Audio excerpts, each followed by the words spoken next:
Recently, Gavin Verhey from Wizards of the Coast released an update to the Commander bracket system. He did a live stream, he wrote an article, and he did a video covering the changes over on his own YouTube channel. I'm going to have a link to the video and also the article for you to read on your own in the video description. But at the end of the update, he also mentioned that they are considering changing the color identity rule in Commander in regards to hybrid cards. Currently, hybrid cards can only be run in decks that can run both colors. So for example, Pawn Prophet, which is a green-blue hybrid card and is a blue-green multicolored creature, can only be run in decks that have access to both green and blue. So for example, you can't run it in a Jeskai deck or a mono blue deck. It has to have access to both green and blue at the same time. But the proposed change would be that for strictly the purposes of deck building,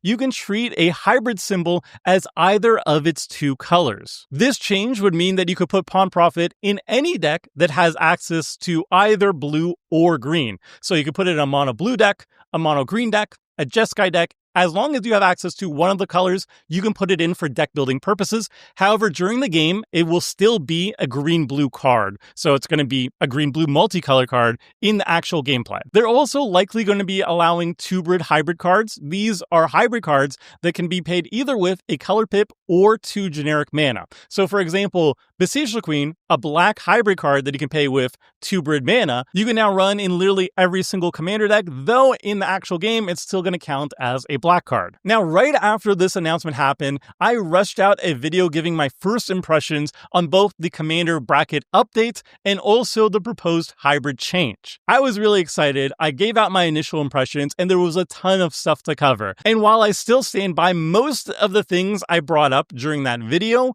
one, it was really long and kind of rambly because I didn't have a script or anything.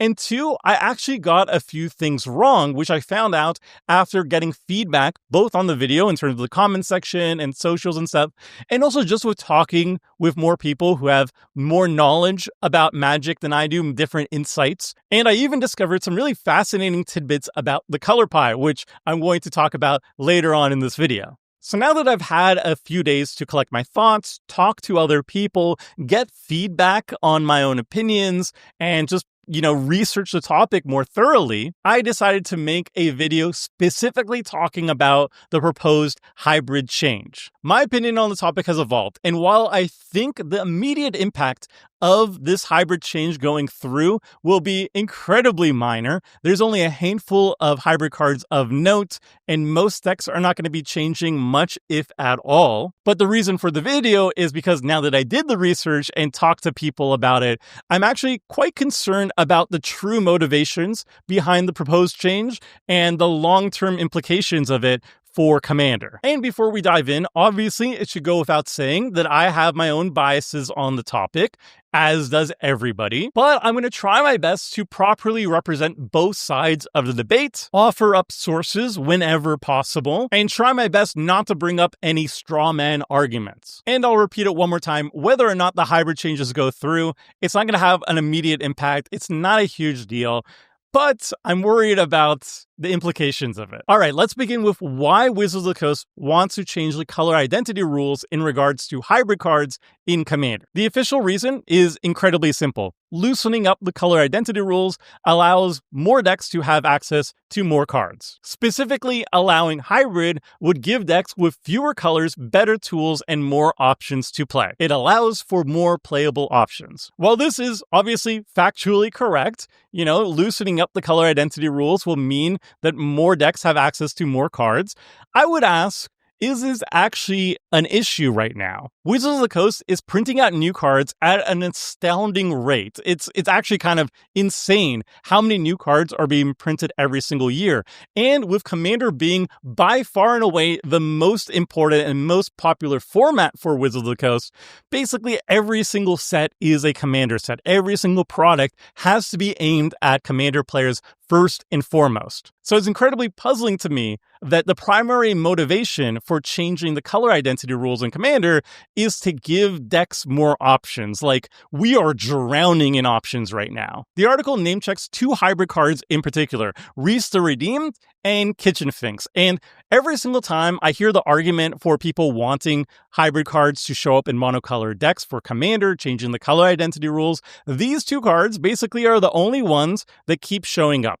Reese the Redeemed for your elf decks that are like mono green, or Golgari if you have Lathel as a commander, and Kitchen Finks in like, I guess, white decks that, yeah, you need an ETB blink. I've seen a post, for example, of like an ex-WotC designer saying that they wanted a Kitchen Finks in their Brago deck. Now, here's the thing. There's not a lot of hybrid cards in the game currently, and probably like a handful, maybe a dozen hybrid cards are exciting enough that people will regularly play them in Commander. And I think that's why the only 2 cards I ever hear brought up time and time again is Reese the Redeemed and freaking Kitchen Finks of all things. Now, this is not throwing shade to Kitchen Finks and Reese the Redeemed. I'm not bothered by the fact that these are the only 2 cards people apparently want to be playing by changing these rules. The thing that bothers me is that people are not respecting the very best card that would be unchained by this change, and that is Flotsam Jetsam. Suddenly you could put this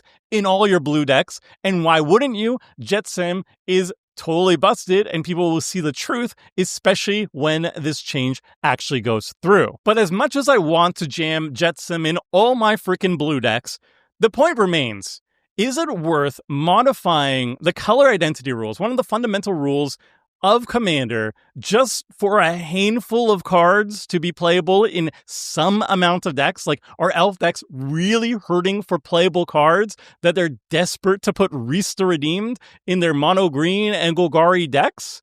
Like, really? And if the demand for Reese in particular was so high, wouldn't it be much easier for just WotC to print a new Reese card that is mono green and does the exact same thing? Isn't that easier to do? One of the 50,000 cards they print in a single year, just do that instead of just change a fundamental rule of an entire format? I don't know. For me, it seems much easier to just print new cards to meet consumer demands than trying to alter an entire format to fit a couple extra cards into people's decks. Wizards of the Coast also says that hybrid cards, from a design standpoint, are meant to be going into either colors. They say, from a design standpoint, the way we design hybrid cards today is that they would need to be a card we'd print in another color. They must obey the rules of, for example, in a Selesnya deck, white card and a green card independently, and they are often weaker than a monocolor card in either color. Now, it's true that that is the entire purpose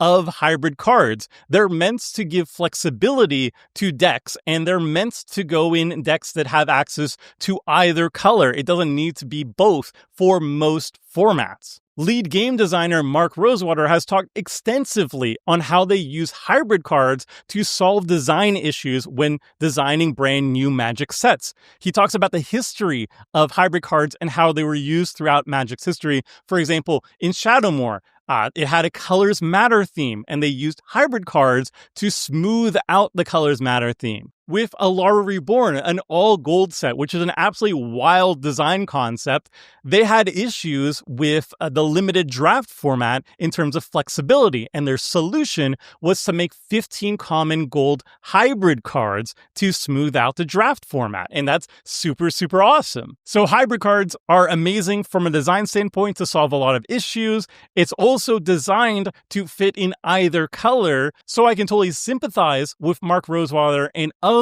WotC designers when these hybrid cards are less useful in Commander than their original design intent.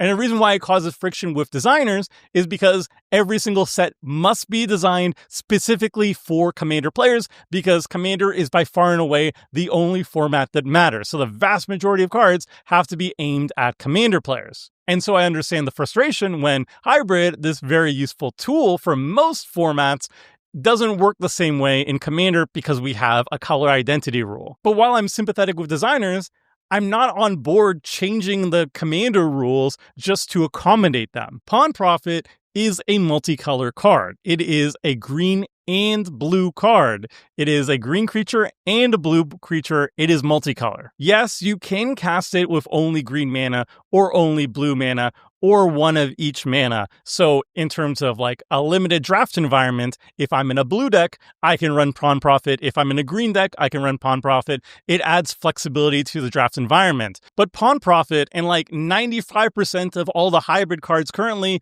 in the card pool is not going to make a splash in Commander. I'm sorry. So to me, I'm highly skeptical of this hybrid change being a change that is going to make the format more fun and healthy, and it's just making designers' life a little bit easier, which I'm totally on board, but like not at the expense of just willy-nilly changing fundamental rules of the Commander format for that purpose. I know that sounds super callous, but I don't think this change has anything to do with making the format healthier. Like, yes, sure, Boros Reckoner can now be played in your Sethron Minotaur deck, but like, just wait another year and we're going to get 50 more Minotaurs because we have 5 billion new cards being printed every single year. We're not short on card slots in our decks, Wizards. If anything, it's just hard to make cuts these days because there's so many options for every single deck. Now, another point in changing the color identity rule is that, well, the color identity rule is kind of arbitrary, right? Like, for example, Perforos is a red card. If I put it in the command zone, it's leading a mono-red deck.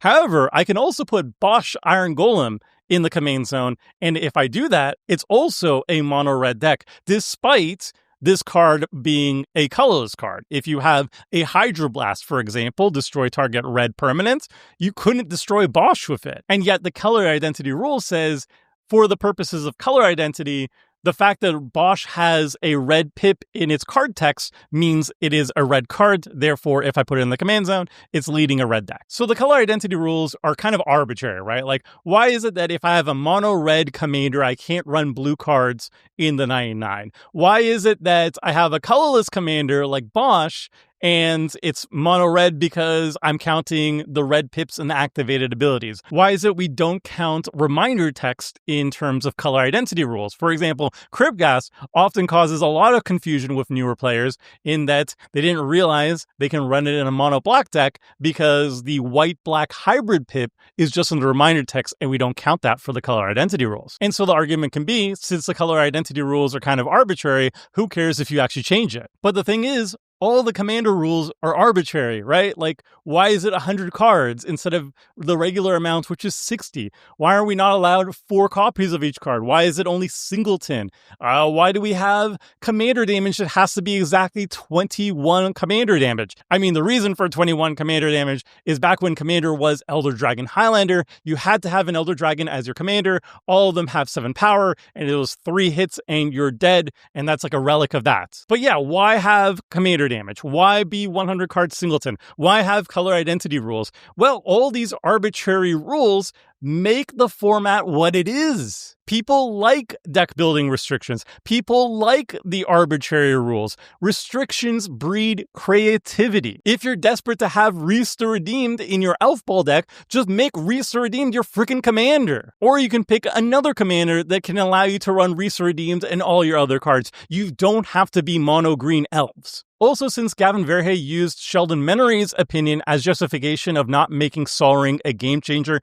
even though it would be by their own definition, we can go back and see that Sheldon Menery and the rest of the previous rules community was staunchly against this hybrid proposed change and have been butting heads with Mark Rosewater about it since at least 2017, which is wild. So yeah, we invoke Sheldon Menery's opinion to defend Sol Ring, but then when it comes to hybrid changes, we kind of ignore it. Now, one of my arguments in the previous video, my reaction to the Commander update and also the proposed hybrid change, was complaining about color pie breaks with some of the hybrid cards. One of the cards I pointed out when complaining about color pie breaks was Kiora, where I pointed out the passive effect read to me as a very green effect, something that blue doesn't generally do. Creatures entering the battlefield, drawing cards based on their power is not something you really see on blue cards. It seemed like more of a multicolor card than a hybrid card. Now, I did some digging, and apparently blue has like like 6 cards that actually draw based on power. The most notable one is Champion of Wits, so I actually got that one wrong. And then I also noticed that an ex-WotC employee actually chimed in and said that blue can just draw any way they want to. Just sometimes they just don't draw in specific ways, probably not to overlap with other colors too much. But yeah, apparently this is something that blue can totally do. It's not a color break. Another card brought up was Waves of Aggression, which is just like a very red card, right? It just straight up takes an extra combat, that's it. And it's not an effect we've ever seen a mono white card ever do. But according to Mark Rosewater, as far back as 2021, they've been considering adding it to white's color pie as like a more rare thing to do. And then we got another update in 2024. They were probably keeping it in red, actually. And then a few days ago, after the hybrid announcement and stuff, Mark was again asked about it. And apparently, we might be getting a mono white or a mono blue extra combat in the near future. So that's kind of exciting. But also some cards are just like color pie breaks, like they wouldn't happen these days. Like Augury Adept, for example, blue just does not gain life. I double checked. They do not gain life. This was a color break. It should have been a multicolor. That's that simple. Now, to be fair, most of these examples are really old, or at least like War of the Spark was what, like 2019 or something like that. So not too old, fairly recent, but still a couple years. And WotC did emphasize that new hybrid cards are designed to fit in either card perfectly. Although if you are looking at recent cards, Lurrus, for example, reads 100% as a white card to me, like being able to cast permanent spells of any kind in black just doesn't happen. It's almost exclusively creatures, and then sometimes other specific permanents like an artifact in the Necrons or whatever. But like any permanent, that's very white to me, especially the restriction of mana value. Very, very white. And that came out, what, 5 years ago? So that's pretty recent, I would say, as a design. Although my least favorite feedback is like when I posted the last video and stuff, people were really like, oh, well, these are old cards. Did you know that blue had a burn spell back in the 90s? Like, yeah, obviously old cards didn't adhere to modern color pie designs. Obviously, that's not the checkmate you think it is. But whatever, my main point is that I'm not worried anymore about new hybrid cards being color pie breaks. That's not my issue. My issue with this change is that it provides very minimal gameplay benefit. Like, there's only a handful of cards that people are excited for to add to their decks. And it seems primarily motivated to just make the designer's life easier when designing sets, which I'm sympathetic to, but I don't think it's worth fundamentally changing how Commander works to accommodate that. But worse is the long-term impact of such a change. Gavin also announced that the next round of format changes is scheduled to happen early next year, like January, February, that sort of time. And it so happens that's when the next Lorwyn set is going to be released. And as we mentioned before, the previous Lorwyn block had hybrid cards as a primary selling point to the set. It wasn't a good selling point for Shadowmoor.